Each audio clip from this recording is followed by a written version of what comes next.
Assalamualaikum warahmatullahi wabarakatuh. Selamat sore, selamat datang di acara saya yaitu Persuasi bersama Akmal. Dan saya sendiri sebagai narasumber.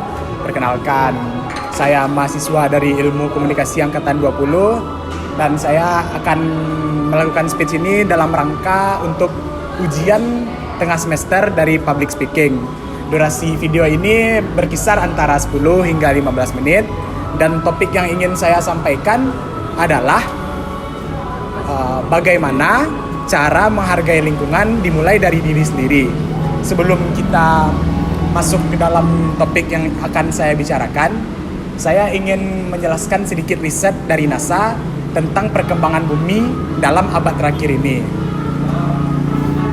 Dalam satu abad terakhir, suhu di planet ini, di bumi kita tercinta, meningkat sekitar 1,8 derajat Fahrenheit atau kalau disamakan dengan Celcius itu 1 derajat yang membuat rekor sejak abad pertengahan 1800-an.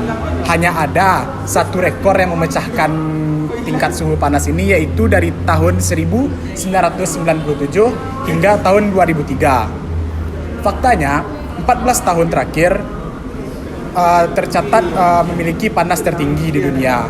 Panel PBB tentang perubahan iklim memproyeksikan bahwa suhu global akan naik mulai dari 3 sampai 10 derajat Fahrenheit pada akhir abad 20 ini. Cukup untuk membuat seluruh es di kutub utara itu mencair. Jika lapisan es mencair, maka sebagian besar perbatasan negara kita akan terendam oleh air. Monumen, bangunan besar, serta rumah dan kehidupan akan berada di bawah air, terutama di ibu kota negara kita yaitu DKI Jakarta. Jadi untuk kita ketahui bahwa pemanasan global itu sangat berbahaya bagi kehidupan di bumi ini. Jadi bagaimana kita sebagai manusia untuk dapat membantu menyelamatkan planet ini dimulai dari usaha-usaha kecil yang kita lakukan. Sebenarnya untuk melakukan penyelamatan global ini, kita semua tidak perlu melakukan hal-hal yang rumit. Dimulai saja seperti kita membuang sampah pada tempatnya, rajin menanam pohon, dan mengurangi polusi-polusi yang ada di dunia ini. Kita bisa dapat membuat bumi ini terlihat lagi lebih segar daripada yang semestinya. Menanam pohon ini sebenarnya tidak terlalu sulit dari yang kedengarannya. Bergabunglah atau bentuklah sebuah kelompok untuk penghijauan yang ada di dunia ini. Ketika sudah dewasa nanti, pohon-pohon yang Anda tanam tersebut akan menjadi pohon dewasa yang membantu Anda untuk menyediakan oksigen yang lebih banyak di dunia ini. Anda juga bisa sebagai proses untuk melakukan hutan hijau, reboisasi, dan lain-lain. Lalu fungsi dari hutan lindung tersebut, hutan hujan, itu bisa juga Anda manipulasi dengan cara menghijaukan jalan-jalan dengan tidak ada pohon di jalan. Itu cukup untuk membuat asap-asap polusi itu terlalu menyebar. Jadi sehingga pohon-pohon yang Anda tanam itu dapat mengurangi polusi-polusi udara yang disebabkan oleh kendaraan bermotor. Sesuatu yang sederhana seperti ini, daripada naik mobil pribadi karena terlalu banyak kan mobil pribadi tersebut, mending Anda bisa Anda bisa menggunakan transportasi umum seperti bus ataupun angkutan umum lainnya. Lalu kalau untuk zaman sekarang seperti di ibu kota kita kan sudah ada yang namanya kereta listrik. Nah, di kereta listrik itu Anda tinggal memanfaatkan kereta tersebut sebagai transportasi hari-hari Anda. Lagian tiketnya sepertinya tidak cukup mahal tiketnya dalam penggunaannya, tidak seperti bahan bakar mobil yang tibanya kalau apalagi untuk di kota padat 200.000 seminggu itu kan belum cukup lagi.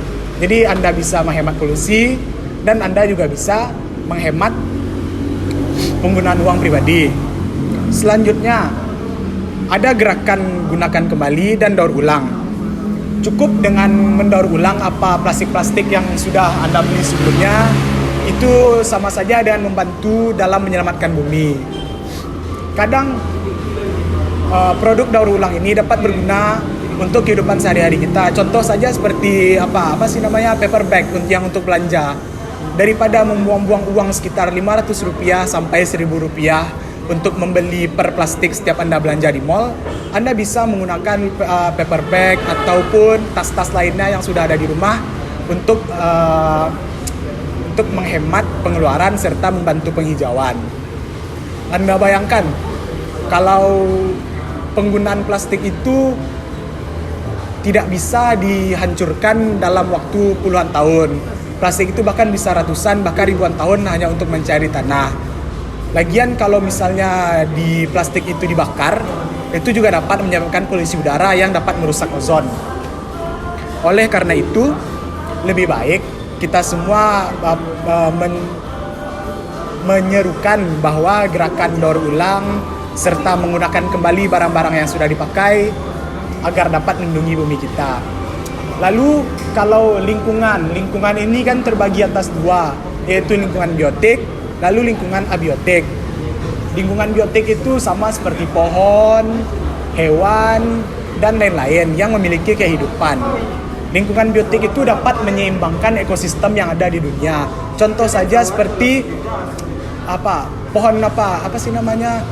komplek mangrove yang ada di tepi tepi laut.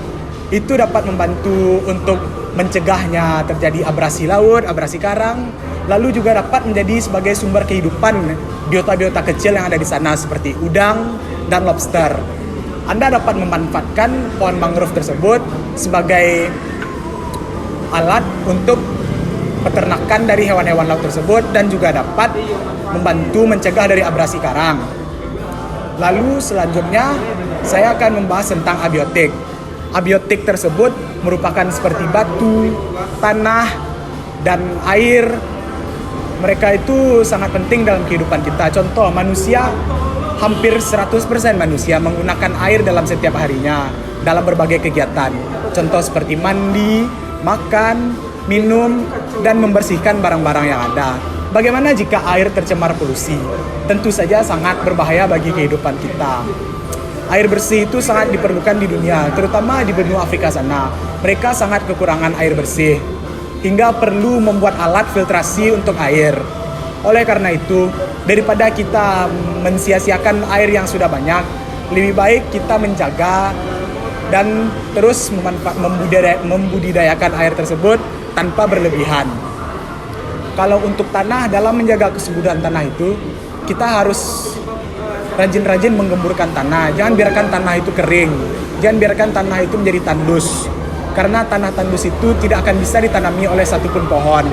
Tanah dan pohon itu sangat berhubungan, bukan? Karena pohon hanya bisa tumbuh di tanah-tanah yang memiliki air yang cukup untuk tempat tumbuhnya. Oleh karena itu, pohon sangat bergantung kepada tanah tempat dia tumbuh. Oleh karena itu, silahkan rajin-rajin tanah itu dibersihkan atau jangan terlalu dieksploitasi seperti penambangan, karena penambangan itu kan dapat merusak struktur tanah. Oleh karena itu, setidaknya penambangan itu dilakukan sesuai dengan apa adanya yang didasari oleh hukum yang telah ditentukan. Dengan begitu, kita sebagai manusia dapat menjaga lingkungan kita. Jika semua orang berpegang teguh pada prinsip yang barusan saya sampaikan ini, kita akan melakukan hal hebat dengan melindungi bumi kita. Jadi, tolong pertimbangkanlah apa yang telah saya sampaikan pada saat ini sebagai pembelajaran kita dalam menghijaukan dunia pada hari-hari ke depannya, demi masa depan kita dan demi anak cucu kita yang akan menjadi generasi penerus di bumi kita ini.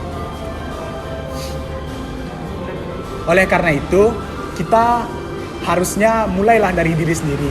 Waktu itu saya sempat mendengar dari TED Talk bahwa semua hal yang dilakukan itu cukup dilakukan saja. Jangan menunda-nunda atau jangan berbuat alasan untuk melakukan sesuatu. Waktu itu narasumbernya sempat menyebutkan tentang Leonardo DiCaprio. Dia itu membuat website fundraising dan website tentang penghijauan global dengan cara dia membuka web, meminta dana, dan dia itu menyuluhkan kepada orang-orang untuk mereboisasi terutama di bagian alam liar seperti di tanah yang tandus ataupun di laut. Yang dilakukannya itu bukan karena dia kaya, bukan karena dia punya duit, itu dilakukannya karena keinginannya sendiri. Itulah yang disebutkan bahwa kita sebagai manusia untuk melakukan sesuatu cukup lakukan. Jangan tunda-tunda, jangan buat alasan. Oleh karena itu silahkan lakukan apa yang ingin Anda inginkan. Sepertinya cukup sekian dari saya. Mohon maaf bila ada kesalahan. Assalamualaikum warahmatullahi wabarakatuh.